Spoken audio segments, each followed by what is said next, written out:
子，快来瞧瞧，新来的秋菊姑娘，琴棋书画样样精通，心好，活儿更好，特意给您留的。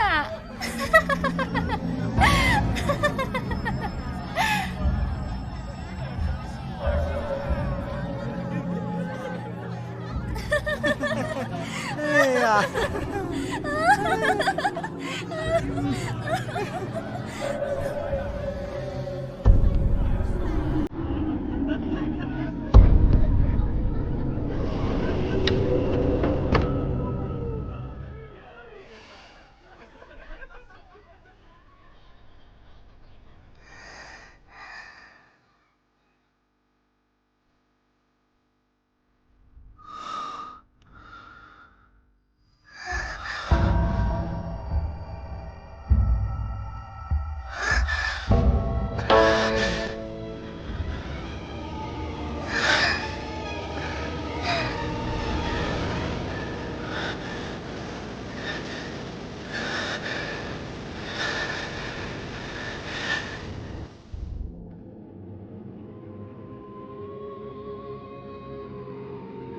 于公子，你怎么了？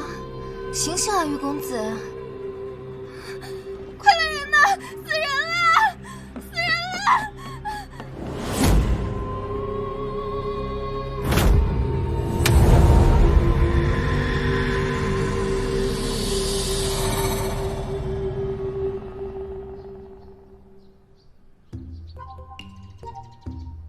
都来看一看啊！哎，走过路过不要错过啊！麻绳表演特别好看，不要错过啊！来，都看看啊！现在有请萨摩闪亮登场喽！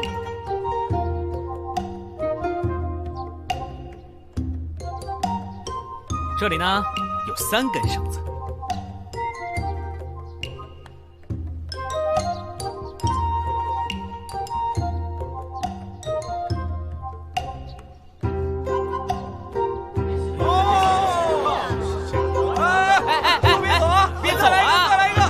绳子打开呢。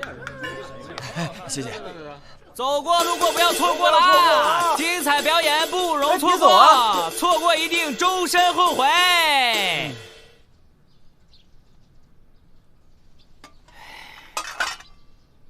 哼，就这2铜板。哎，官兵来了！不是，那个对面居然有一堆人在那儿看戏呢。哦，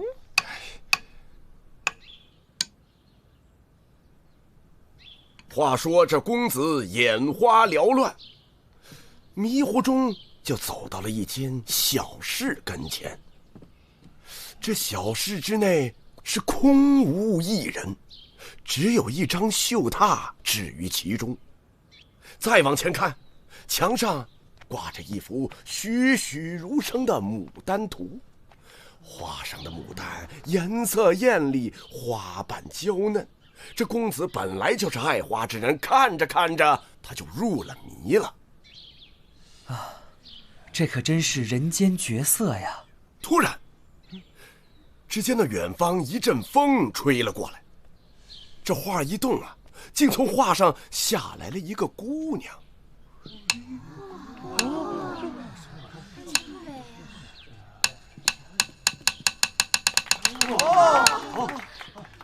这姑娘与平康坊的姑娘可大不一样，肤如凝脂，凤眼黛眉，这哪里是人间能看到的姿色呀？好个不知好歹的凡人！小生从未见过如此标致的女子，真是让姑娘见笑了。叫我牡丹就好了。牡丹？不知姑娘可是那画中之人？那咱以后还得有剧情才有人看。我们回去研究一下啊。却不知怎的落入此处。李少卿，你也跑来凑这热闹？凑什么热闹？昨天夜里有人死在平康坊。公子低头一看，地上躺了个人，与自己长得一模一样。尸体无外伤，鼻孔中有不明毒素，妓女莹莹有犯罪嫌疑，但无实证。哎呀，我说你这脑子里除了案子，能不能有点别的？能不能有点爱好啊？不知道这画中，你知道这故事讲的什么吗？讲的是这牡丹仙子从画上飘下来，然后呢，还把那公子哥的魂给勾走了。你有没有在听我说？没有。于是这二人便手牵手走进了画中。去查案。嘘，饭还没吃呢。从此，这画中便有了公子的身影。吃完了再去。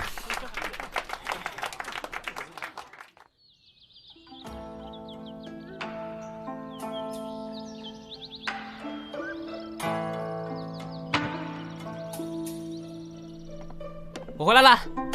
哟，什么好吃的？你们来的刚是时候，我研究的新菜，尝尝。不就是粉丝蒸腊肉吗？什么粉丝啊？这叫银丝牡丹。切，你什么时候变那么讲究了？你知道这菜名让我纠结了多长时间吗？现在长安城里最流行的是什么？知道吗？就是花仙摄魂。东市演出场场爆满，我顺势跟风，懂吗？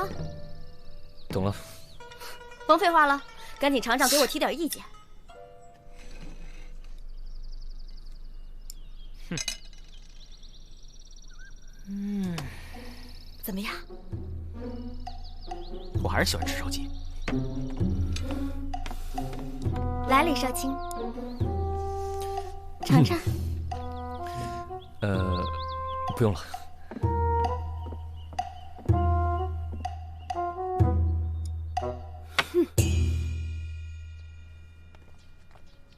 来，两位里边请。请。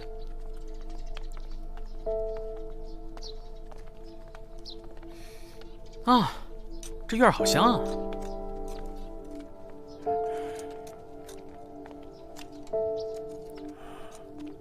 大理寺办案，我们来问问于公子的情况。官人呐，我这儿子大门不出二门不迈，最大的爱好就是在这家里边摆弄些花花草草的。他也不像其他的公子吟个诗做个对的，他呀就对这些花花草草是精心打理呀。精心打理的是老吴吧？啊，您说什么？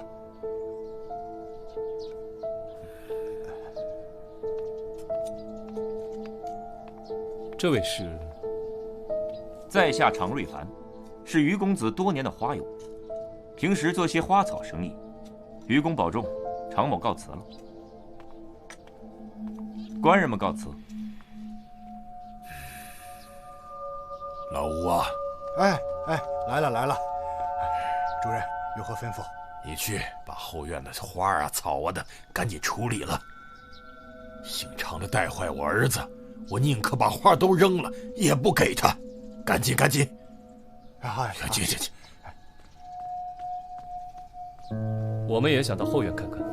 请便。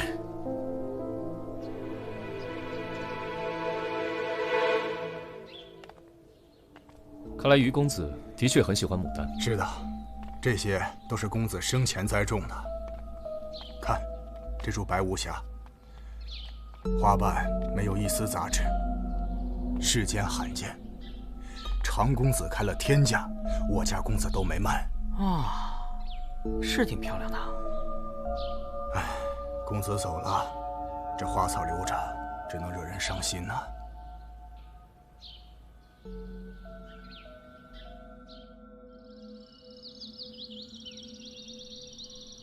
我把死者房中的牡丹花带回来检验，这花果然有问题。说说。这盆中的泥土中藏有一种名叫四目杖的天竺香料，和死者鼻子中的药物吻合，能致幻，但是并不致死。那真正的死因是什么？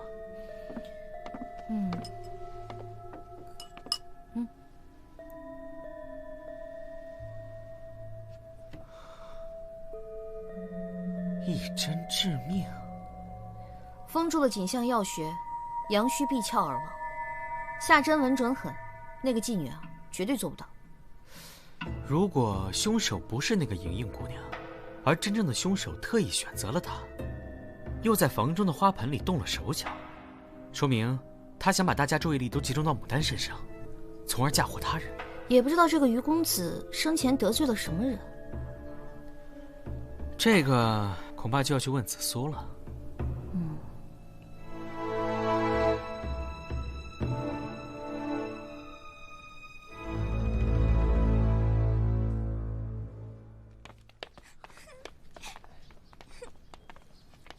老板，哎呦，玉儿啊，这是怎么了？老板，您这儿还有紫色的牡丹花了？你说的是魏子啊？对对对。刚走路不小心，把姑娘那盆花撞碎了，我得赔她一盆。哎呦，姑娘，这样好不好？这边的花只要您喜欢，随便挑。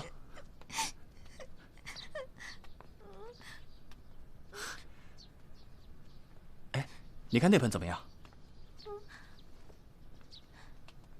这是凤求凰，那盆很贵的。老板，那就要那个。哦。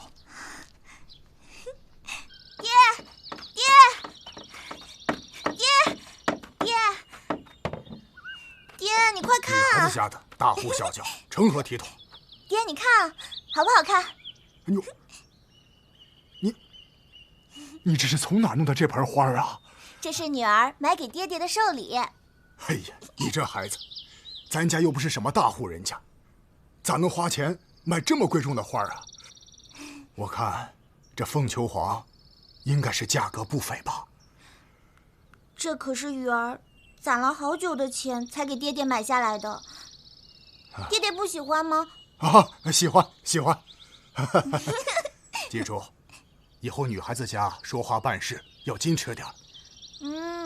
知道了，爹爹。爹，你看你。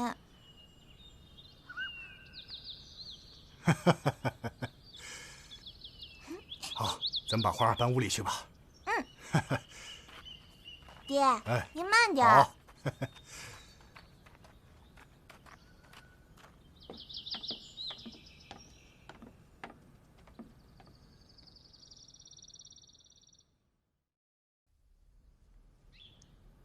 爹，花怎么样了？爹，花怎么样了？爹，你怎么了？爹，你醒醒啊！爹，你怎么了？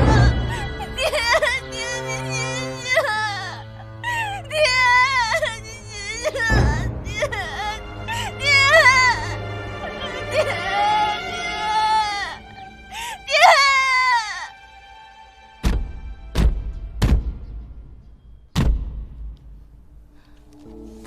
我查过了，这个于公子还真没什么案底。会不会在别的资料库，只是我们查不到？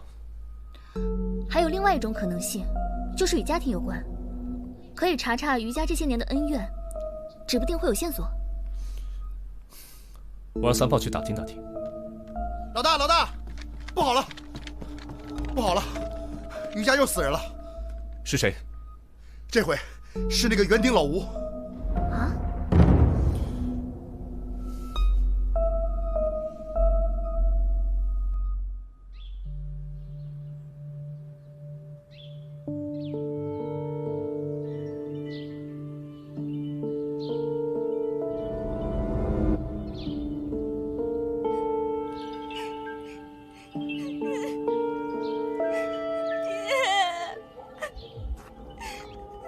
为什么会这样？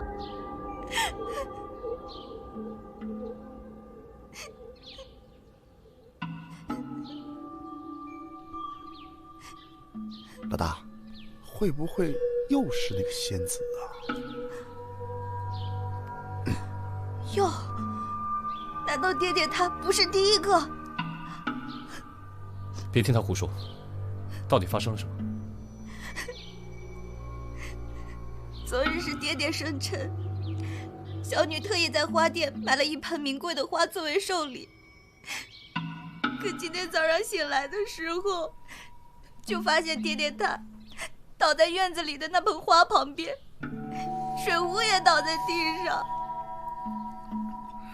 难道真的是什么花仙？你不要相信他。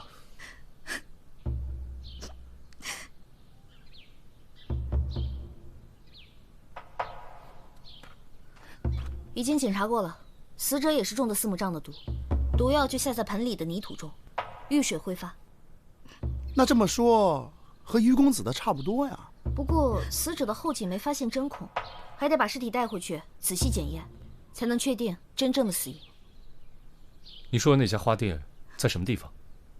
大理寺办案，尽数回避。各位官人呐，你们这是干什么呀？有人被你店里的花毒死了。这怎么可能啊！你最好老实交代，你为什么要对于家的园丁下手？哎呦，官人，你确实是冤枉小的了。这店呢，都是我独自打理的，我哪知道哪个客人要买哪盆花呀？再说了，我总不能把所有的花都下毒吧？即便如此，小的不知道要死几回了，是不是啊，官人？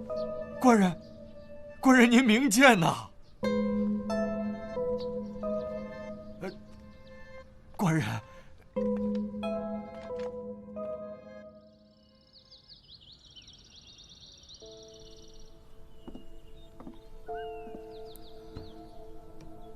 这花儿又是哪来的？在老吴家的院子里发现的，里面下的毒和于公子中的一样。这次也是一针毙命吗？不，死者是被毒死的。我记得双月说过，四目瘴具有致幻作用，但并不致死。听他的意思是因为老吴家这盆水浇的比莹莹房中的那盆多，所以挥发的四目瘴足以致命。对了，三炮，于公子和园丁老吴之间的关系你都查了吗？只知道那个园丁离开于府多年，最近又回来干活了，应该是女儿长大了，需要更多的开销。那他离开的那段时间去了哪里啊？说是在一个花商家干活啊，就是我们上回在于府见到那个常什么来着？常瑞凡啊，对，就他。唉，毫无头绪，需要吃个烧鸡找找灵感。我新研制的牡丹酥，咦，好看。别碰，那花有毒，我们还得去一趟于府。现在是我吃点心的时间。路上吃。哎，走。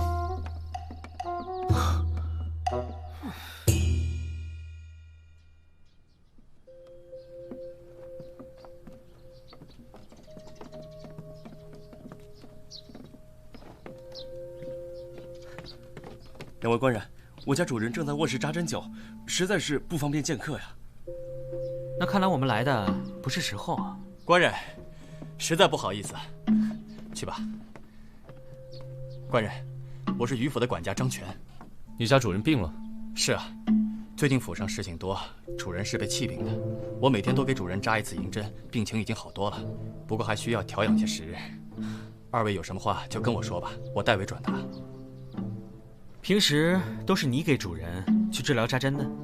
是啊，进府之前我曾经拜过师傅，学过些针法。哦，呀，你看光顾着说话了。来人呐，快给两位官人上茶呀！老大，我查到了老吴从于府离开的原因。是什么？老吴的妻子早年过世，是他一个人把雨儿带大的。雨儿曾经生过一场大病，好不容易才治好。这是当时的药方，来我看看。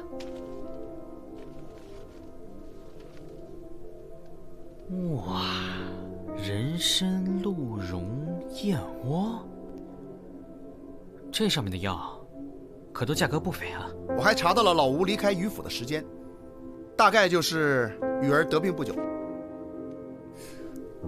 他女儿的病需要大价钱，这老吴偏偏在此时离职。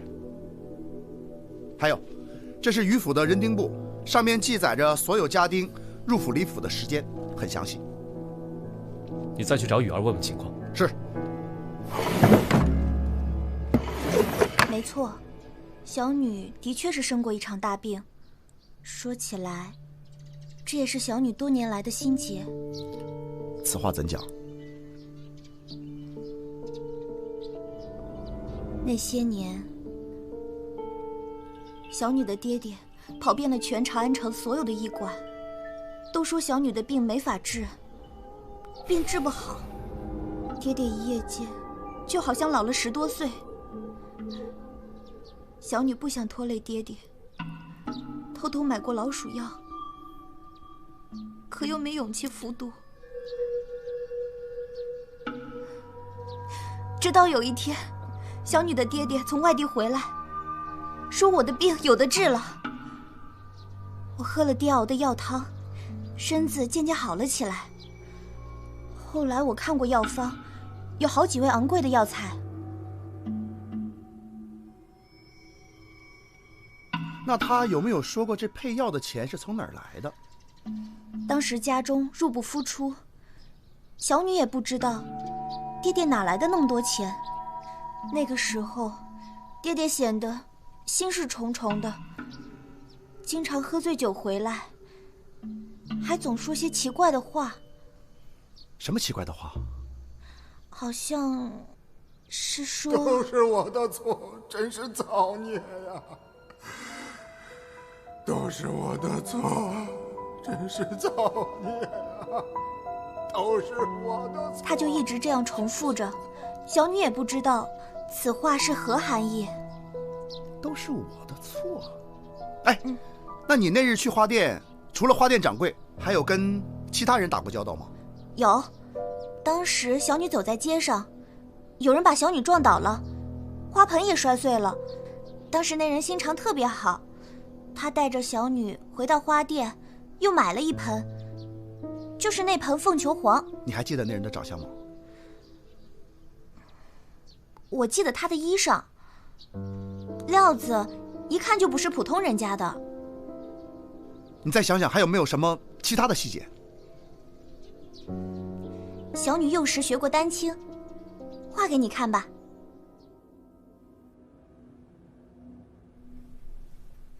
第二任夫人，我们现在就去于府。我查到了，于府以前有2位夫人。怎么了？这侧夫人美若天仙，于公宠得不得了。侧夫人喜欢牡丹，于公就在后院栽满牡丹。侧夫人受尽荣宠，先怀上了，谁知道生产当天，侧夫人分娩完就一命呜呼，产下的也是一个死婴，而且明天就是侧夫人的忌日。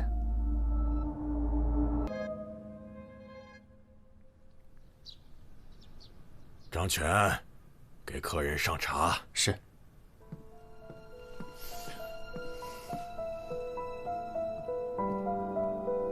怎么不见夫人？我家内人昨天夜里受了惊吓，说是见了一个白衣女鬼，被吓得现在还神志不清，怕是不能见客了。各位官人，不知我儿的案子查办得如何呀？我们还在探查。那几位官人今日来有何事？哎呀，哎，怎么了？我突然腹痛难忍。你家茅房在哪儿啊？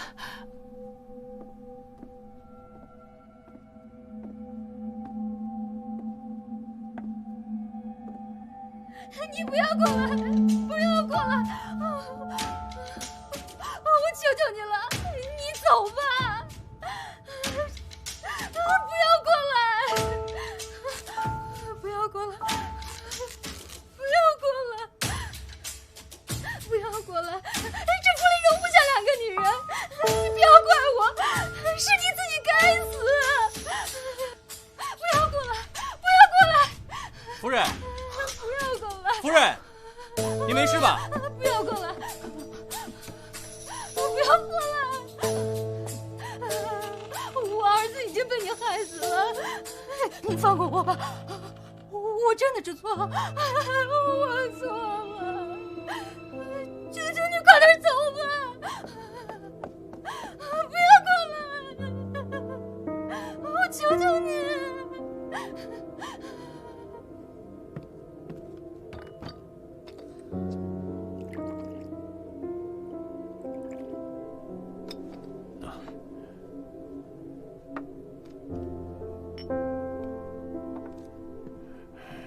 请喝茶。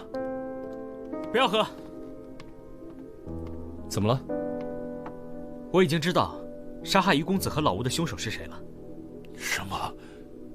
谁呀？就是他，张全。你别血口喷人，我怎么能干出这种事？我是不是乱说？你先听我把话说完，看有什么好反驳的。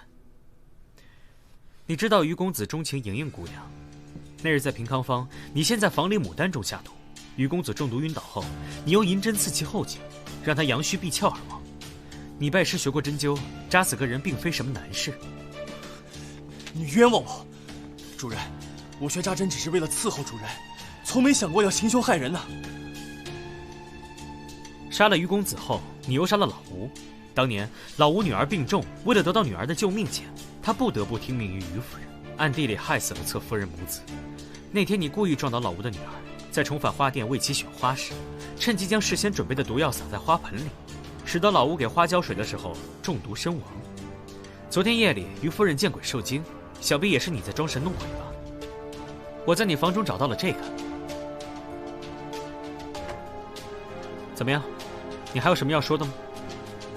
你这是为什么？这几宗案件都与牡丹有着千丝万缕的联系，想必你是在为当年死去的侧夫人复仇吧？你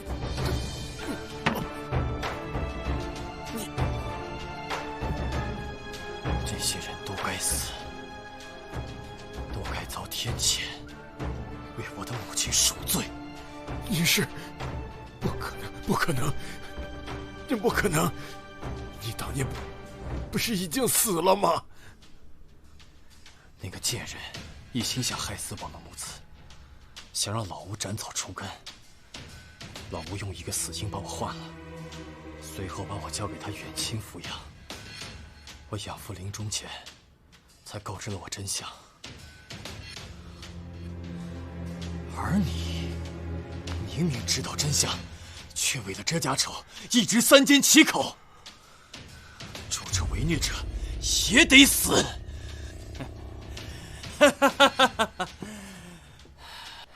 看来老天爷知道我心里想什么，还没等我出手，你们就一个个命丧黄泉了。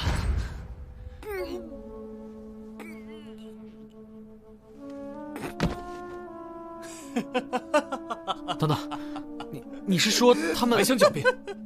来人，把他给我带回大理寺收押，把于公送去尸检。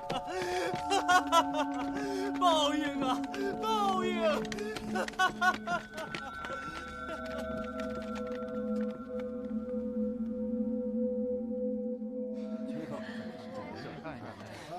快过来跟前。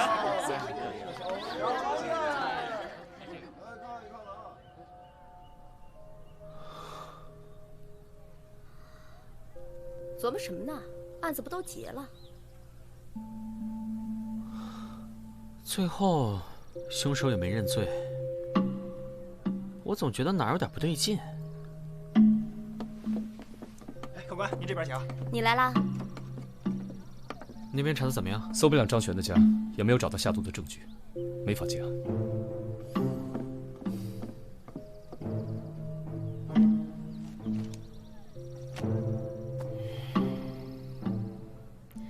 我说你俩行不行啊？人都抓了都没法结案，这么不专业。专业。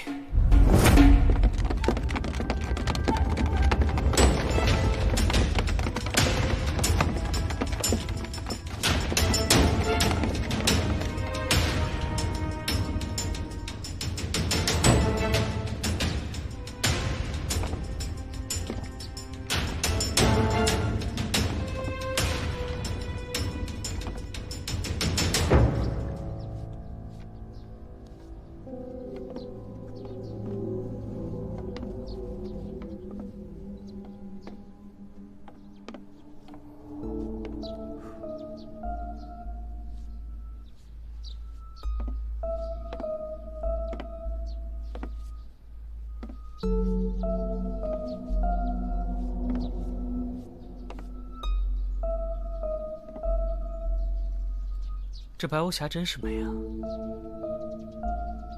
好像比我之前在于府见到她时更加夺目了。公子，你也是爱花之人呐。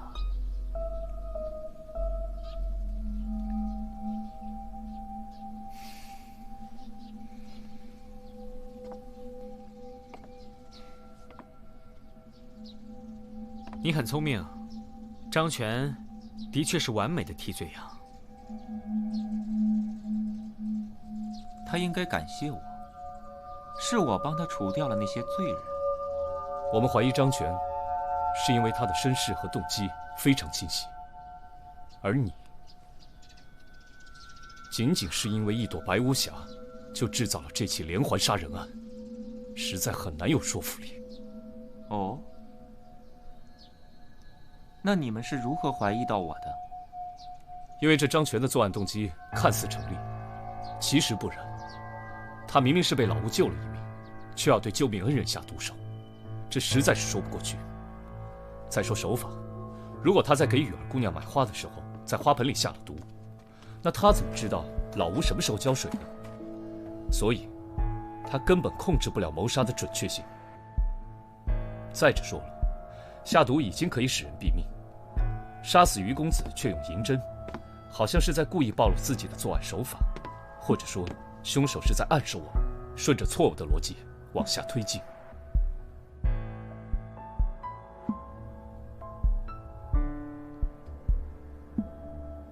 2次作案都用到了四目杖，但一次致命，一次只是昏迷，区别仅仅在于水的剂量上。最开始我们并不明白，为何相同的作案手法，却会导致不同的结果。直到双叶专程请教花店老板。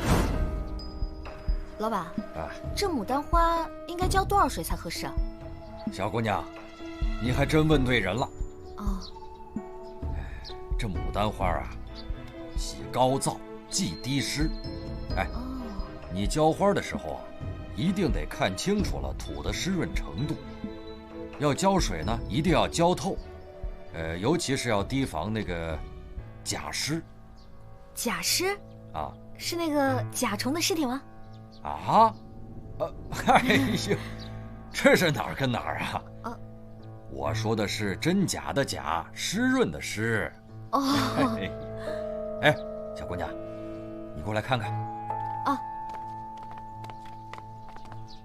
你看啊，这盆牡丹如果放在室内的话，土的湿度还可以，其实啊就是假湿。你记住了，要是搬出室外以后，一定要及时的浇足了水。莹莹姑娘平日里只负责待客，自然不懂得假湿的道理。三炮问过他们，平日里浇花只是将叶片和花瓣沾湿，便认为是浇好了。这样的水量当然是不够的。而老吴是一个园丁，对花卉的习性了如指掌。我猜你是当夜潜入吴家埋了毒药。第二天，老吴将这花搬到院中，给盆中浇足水，四目杖的毒性才得以挥发。如此缜密的杀人手段，绝非张全这个门外汉所为。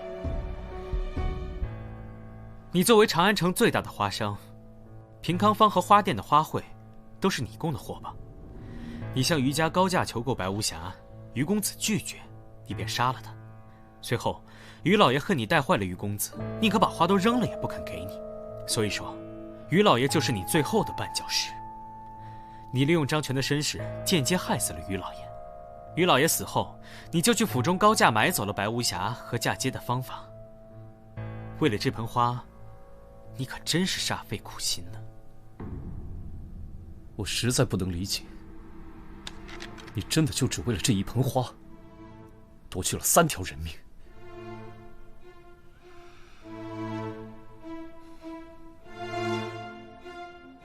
你们凡夫俗子只看得到他的外形，对我而言，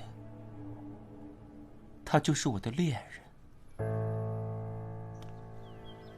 第一次见到他的时候，我就感觉被摄了魂，一袭白衣，乘风而来。我这颗心被瞬间融化了，没有任何人可以阻碍我和白无暇在一起。挡我者，通通得死。我可以跟你们走，我只有最后一个要求，就是我死后，你们能把我葬在白无暇这片泥土之下吗？这样，我就永生和他在一起了。你疯了！李少卿，你爱过一个人吗？我问你，如果有人要迫害你珍视的人，你会不会为了他与他人为敌？如果能与所爱之人在一起，被人耻笑疯癫又如何？李少卿，你大概还不懂爱为何物吧？